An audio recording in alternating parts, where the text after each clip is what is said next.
డిగ్రీలు పూర్తి చేసి చేతిలో సర్టిఫికెట్లతో భవిష్యత్తు కోసం, ఉద్యోగం కోసం ఊరు వదిలి వెళ్లాలా లేక మన కలలను ఇక్కడే సమాధి చేయాలా అని తలలు బాదుకునే ఎంతో మంది యువతకు ఇది ఒక సమాధానం. అవకాశాల కోసం వలసపోయే చేతులకు అద్భుతమైన కళను నేర్పిస్తూ అమరావతి యువతకు ఒక దిక్చూసిలా నిలిచాడు. చేదు వేపను పట్టుకొని స్థానిక యువత జీవితాల్లో తీపిని నింపుతున్నాడు. కేవలం ఒక్క పరిశ్రమతో ఒక ప్రాంత యువత ఆలోచనలనే మార్చేసిన ఆ ఆదర్శ యువకుడి స్ఫూర్తిదాయక ప్రయాణం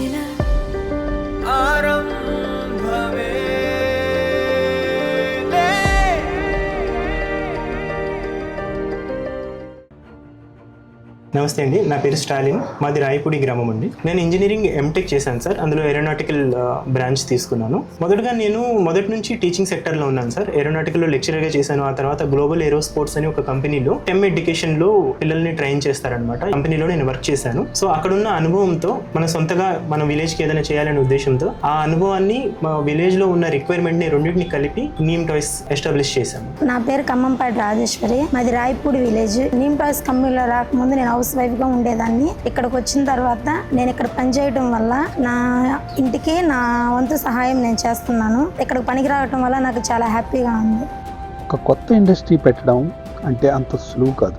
వేప బొమ్మల అని చుట్టుపక్కల వాళ్ళు, స్నేహితులు అన్నప్పుడు ఆయనకి ఏమనిపించింది?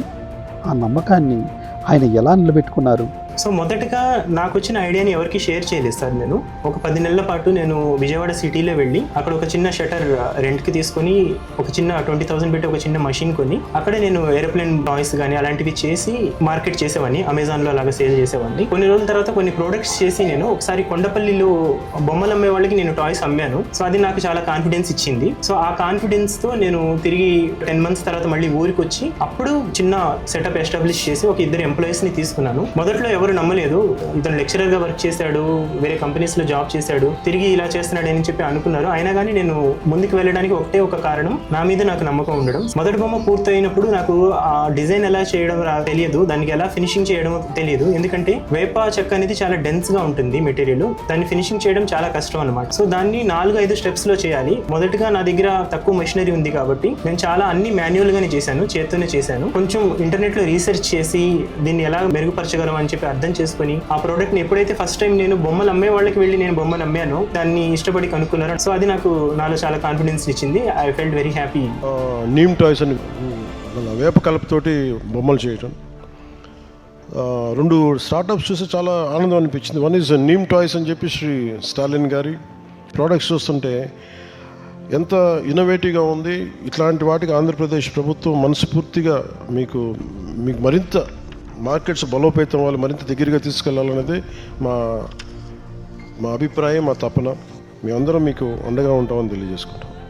వేప చెక్కకు సహజంగానే క్రిమినాశక గుణాలు ఉంటాయి.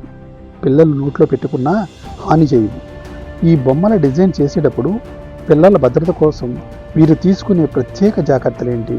సమాజానికి ఏది అవసరం అనేది ఆలోచించినప్పుడు వేప చెట్టుకి చాలా మంచి ఔషధ గుణాలు ఉన్నాయని చెప్పి నేను చేసిన రీసెర్చ్లో నాకు తెలిసింది. సో దాంతో మనం ఎందుకు ప్రొడక్ట్ చేయకూడదని ఒక ఆలోచన వచ్చింది. కేవలం ఒక బొమ్మలాగా కాకుండా చిన్నపిల్లల ఆరోగ్యాన్ని ప్రమోట్ చేయడం కోసం ఏ మెటీరియల్ని వాడితే మనకి మంచిది, మన ఏన్షియంట్ మన కల్చర్లో ఉన్నది, దానిపైన రీసెర్చ్ చేసినప్పుడు దానిలో anti bacterial properties, anti fungal properties ఉన్నాయని తెలిసాయి. దాని మీద ఇంకా ఫర్దర్ రీసెర్చ్ చేసి 100కి పైగా బొమ్మలు తయారు చేసాము. ప్రతి బొమ్మకి మేము చేసిన వాటికి టెస్టింగ్ ఉంటుంది. సలైవా టెస్టింగ్ అని, హార్డ్ మెటల్ టెస్టింగ్ అని చెప్పి ఈ టెస్టింగ్ మేము NABL అక్రిడిటేట్ సంస్థ ద్వారా టెస్ట్ చేయించి దానికి BIS సర్టిఫికేషన్ తీసుకున్నాము. బ్యూరో ఆఫ్ ఇండియన్ స్టాండర్డ్స్ అంటారు, అంటే మన ISI మార్క్ లాగా. నా పేరు బాజీ, మా ఊరు రాయపూడి అండి. కూలి పని చేసుకుంటే ఉన్నాము. రాజధాని ప్రాంతం రైతులందరూ పొలాలనేది రాజధానికి ఇవ్వడం వల్ల కూలి పనులు తగ్గిపోవడం. సో అలాగే ఇక్కడ ఏదైతే ఫ్యాక్టరీ అనేది స్టార్ట్ చేయడంతో మేము ఇక్కడికి వచ్చి వర్క్ చేసుకోవడం స్టార్ట్ చేసాము. సో ఇక్కడికి వచ్చిన తర్వాత ఫ్యామిలీలో ఫైనాన్షియల్ ప్రాబ్లమ్స్ అనేది తగ్గుతూ వచ్చినాయి. ఈ ప్రయాణంలో కుటుంబ సభ్యుల మద్దతు ఎలా ఉండేది? మొదట భయపడ్డా, తరువాత ఆయన నమ్మకాన్ని చూసి వాళ్ళు ఎలా అండగా నిలిచారు? మొదట్లో వాస్తవానికి మా కుటుంబ సభ్యులు భయపడ్డారండి. ఎందుకంటే ఒక మంచి ఉద్యోగాన్ని వదిలేసుకొని సొంత కాళ్ళ మీద నిలబడదామని ఇలా వచ్చాడు, ఇన్వెస్ట్మెంట్ ఏం లేకుండా చేస్తున్నాడని కొంచెం కంగారు ఉన్న మాట వాస్తవమే. బట్ నేను ఫేజ్ వైజ్గా వాళ్ళకి రిజల్ట్ చూపించానమాట. ఒక 6 monthsలో మనం ఏం చేయగలం, ఆ తర్వాత నెక్స్ట్ 6 monthsలో ఏం చేయగలం అనేది వాళ్ళతో కూర్చొని ఎప్పుడు నేను డిస్కస్ చేసేవాడిని. నేను చేస్తుంది చెప్పేవాడిని. వాళ్ళలో ఒక నమ్మకం కలగడానికి వాళ్ళతో కమ్యూనికేట్ అవుతూనే ఉండేవాడిని. దానివల్ల వాళ్ళు నాకు క్రమక్రమంగా సపోర్ట్ చేయడం స్టార్ట్ అయింది. ఈ స్టేజ్కి వచ్చాక ఇక వాళ్ళు they felt very happy no. పరిశ్రమ ద్వారా స్థానికంగా ఎంతోమందికి ఉపాధి లభిస్తోంది. ముఖ్యంగా ఇక్కడి మహిళలకు అలాగే కళాకారులకు ఈ పరిశ్రమ ఎలా తోడ్పడుతుంది? సో నిరుద్యోగం నుంచి ఎలా బయటపడాలనేది మొదటి అంశం నన్ను ప్రేరేపించిన వాటిల్లో. ఇక్కడ లోకల్గా ఉన్న వాళ్ళంతా అగ్రి లేబరర్స్ అనమాట, వ్యవసాయ కూలీలు. వాళ్ళకి పని లేకుండా అయిపోయింది. వాళ్ళకి పని కల్పించాలనే ఉద్దేశం ఒకటి. దాంతోపాటు నిరుద్యోగ సమస్య నుంచి నాతో పాటు ఉన్న యువత కూడా కొంతైనా వాళ్ళని బయటకు తీసుకురావాలనే ఉద్దేశంతో 5 ఏళ్ల నుంచి మేము పనిచేస్తున్నాము. సో ఇందులో ఇప్పుడు 22 మంది అయ్యాము. 20 members లేడీసే ఉన్నారు, 2-3 members జెంట్స్ పనిచేస్తున్నారు. నా పేరు ఆశ అండి, రైపుడి. అంతకుముందు పొలం పనికి వెళ్ళేవాళ్ళం, మేము తుళ్ళూరు రైపుడి వెళ్ళేవాళ్ళం. ఇప్పుడు ఈ రాజధాని అయినాక పని లేకుండా ఉంటే ఈ కంపెనీ పెట్టిన తర్వాత పనికి వస్తున్నాం. 5 సంవత్సరాల నుంచి సంపాదించుకొని హాయిగా సంతోషంగా తింటున్నాము. ఇలాంటి ఎకో ఫ్రెండ్లీ స్టార్టప్స్ని, యువ పారిశ్రామికవేత్తలను ప్రోత్సహించడంలో ఏపీసీఆర్డీఏ పాత్ర ఎలాంటిది? అలాగే భవిష్యత్తులో ఈ పరిశ్రమ ఆశిస్తున్న మద్దతు ఎలాంటిది? దీనికి ఒక నేను ఎక్స్పీరియన్స్ కూడా చెప్తాను. మేము చేసే టాయ్స్ని ప్రమోట్ చేసుకోవడం కోసం ఒక రోజు సిఆర్డీ ఆఫీస్కి మేము తీసుకెళ్ళాము. సో వాళ్ళు 1 weekలోనే మాకు మళ్ళీ మా ఫ్యాక్టరీని విజిట్ చేసి మా స్టోరీని వాళ్ళు మొత్తం సిఆర్డీ ఆఫీస్లో వాళ్ళందరికీ చెప్పి ప్రమోట్ చేయడానికి ముందుకు వచ్చారు. సో ఈ ఒక్క ఎగ్జాంపుల్ చాలు వాళ్ళు రూరల్ డెవలప్మెంట్ని, ఎంప్లాయ్మెంట్ని ఎంత ప్రమోట్ చేస్తున్నారని చెప్పడానికి. అన్ని రకాల ఫెసిలిటీస్ మనకి రాబోతున్నాయి. ఆల్రెడీ చాలా వరకు ఇక్కడ జరుగుతుంది. సో ఇలాంటి ప్లేస్లో నీమ్ టాయ్స్ ఉండడం అనేది మేము చాలా లక్కీగా ఫీల్ అవుతున్నాము. ఇక్కడ నుంచి ఆపరేట్ చేస్తే ప్రపంచంలో ఉన్న అన్ని కార్నర్స్కి మేము రీచ్ అవ్వగలమనే నమ్మకం ఉంది. గవర్నమెంట్ నుంచి కూడా సపోర్ట్ మాకు అందుతుందనే నమ్మకం ఉంది సార్. రాబోయే కాలంలో గ్లోబల్ మార్కెట్లో చైనా ప్లాస్టిక్ బొమ్మల స్థానంలో అమరావతి వేప బొమ్మలు ప్రపంచవ్యాప్తంగా ఉన్న పిల్లల చేతుల్లో ఉండాలని వీరి కళ ఏ స్థాయికి చేరుకుంది? అలాగే వీరి ఫ్యూచర్ ప్లాన్ ఏంటి?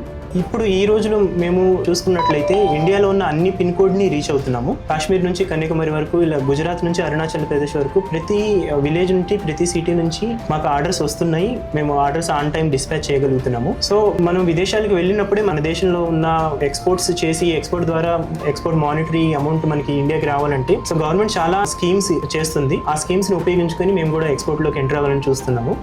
సొంతంగా ఏదైనా సాధించాలనుకునే ఆంధ్రప్రదేశ్ యువతకు ఒక సక్సెస్ఫుల్ రూరల్ ఎంటర్‌ప్రెన్యూర్‌గా ఆయన ఇచ్చే సందేశం ఎలాంటిది? నేను ఇచ్చే సందేశం ఒకటేనండి. వాళ్ళ పట్ల నమ్మకాన్ని కలిగి ఉండాలి. ఫస్ట్ ఆ రంగంలో నేను ఎదగలను, వ్యాపారం ద్వారా నేను ముందుకు రాగలను అనుకున్నప్పుడు మీ మీద మీకు నమ్మకాన్ని ఉంచండి. రెండో పాయింట్, మీరు అన్ని ఒకే రోజు అచీవ్ చేసేయాలని చూడొద్దు. హై ఇన్వెస్ట్మెంట్ పెట్టుకోవద్దు. మీ దగ్గర ఉన్న తక్కువ ఇన్వెస్ట్మెంట్లోనే పెట్టి టైంని ఇన్వెస్ట్మెంట్గా పెట్టండి. మీరు కనీసం 2 నుంచి 3 ఏళ్ళు కష్టపడండి. ఆ తర్వాత మీరు ఒకటే ఫైనల్ ప్రోడక్ట్ అనుకోవద్దు. మీరు స్టార్ట్ చేసిన ప్రోడక్ట్ ఒకటి అవ్వచ్చు, దాన్ని ఇంప్రవైజ్ చేసి మీరు మార్కెట్కి ఎలా కావాలో అలాగే చేంజెస్ చేసినప్పుడు మీకు రిజల్ట్ తప్పకుండా వస్తుంది.